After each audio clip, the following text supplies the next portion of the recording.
आज कांग्रेस पार्टी की सुप्रिया श्रीनेत ने प्रेस कॉन्फ्रेंस कर कहा, 10 साल बाद फिर से यह देश चुनाव के मुहाने पर आकर खड़ा है। रिपोर्ट कार्ड में डंके की चोट पर अपनी 56 इंच की छाती प्रधानमंत्री पीटेंगे और अपना रिपोर्ट कार्ड देंगे। मैं नरेंद्र मोदी का शुक्रिया अदा करती हूं कि उन्होंने हमारे मैनिफेस्टो की चर्चा की।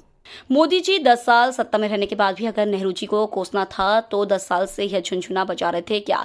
राहुल गांधी की न्याय यात्रा के दौरान हमने हर वर्ग से चर्चा की और अपना घोषणा पत्र बनाया। जनता ने हमें अपनी अपेक्षाएं, अपना दर्द, अपनी तकलीफ बताई। इस मूलभूत आधार पर हमने अपना घोषणा पत्र बनाया। न्याय पत्र, इसका नाम बहुत सोच समझ कर दिया गया। हमने अन्याय के खिलाफ न्याय पत्र निकाला है। युवा न्याय, 30 लाख पद जो खाली पड़े हैं, हमारी सरकार उसको भरेगी। ऐसा कड़ा कानून बनाएंगे कि पेपर लीक करने वालों की रूह कांप जाए। एजुकेशन लोन को माफ करेंगे, अग्निवीर जैसी योजनाओं को खत्म करेंगे और 24 साल की युवाओं को रिटायर नहीं होने देंगे।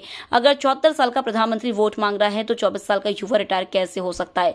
इस समय मंगलसूत्र पर चल रहे विवाद पर श्रीनेत ने कहा, प्रधानमंत्री को मंगलसूत्र शब्द का उपयोग नहीं करना था। हम 55 साल तक सत्ता में रहे, लेकिन हमने किसी का पैसा लेकर किसी को नहीं दिया। हम 55 साल तक सत्ता में रहे, हमने 27 करोड़ लोगों को गरीबी रेखा से बाहर लाए और यह हमने सही नीति के निर्माण से किया। मोदी जी ने 2 भारत बनाए। एक उनका मित्र करोड़ रुपए दिन में कमाता है और एक किसान 2700 रुपए भी नहीं पाता। मोदी जी इतने घबराते क्यों हैं? क्या छुई मुई का पौधा है जो छूने से मुरझा जाएंगे?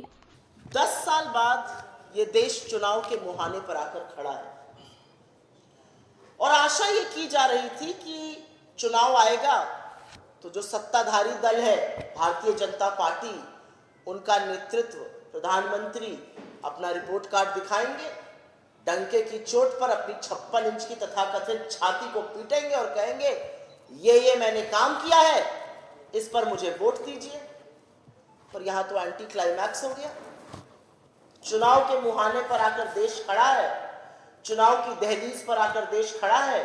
प्रधानमंत्री मोदी अपना काम तो भूल जाइए। प्रधानमंत्री मोदी को सिर्फ और सिर्फ हमारा ये मैनिफेस्टो, हमारे इस न्याय पत्र के अलावा कुछ सूझ ही नहीं रहा है। जो बोल रहे हैं हमारे न्याय पत्र से बोल रहे हैं, तो पहले तो आप सब प्रबुद्ध मूर्धन्य पत्रकारों के सामने मैं वाकई में हाथ जोड़कर नरेंद्र मोदी जी का शुक्रिया अदा करती हूं। थैंक यू मोदी जी कहती हूं।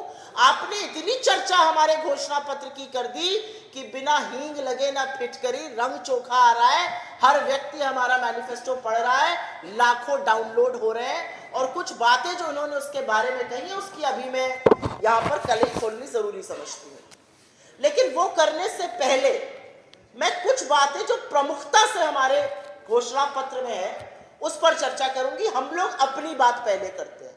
10 साल सत्ता में रहने के बाद अगर कांग्रेस को ही कोसना था, अगर नेहरू का ही नाम लेना था, अगर इंदिरा जी को ही कोसना था, तो सत्ता में झुनझुना बजा रहे थे क्या मोदी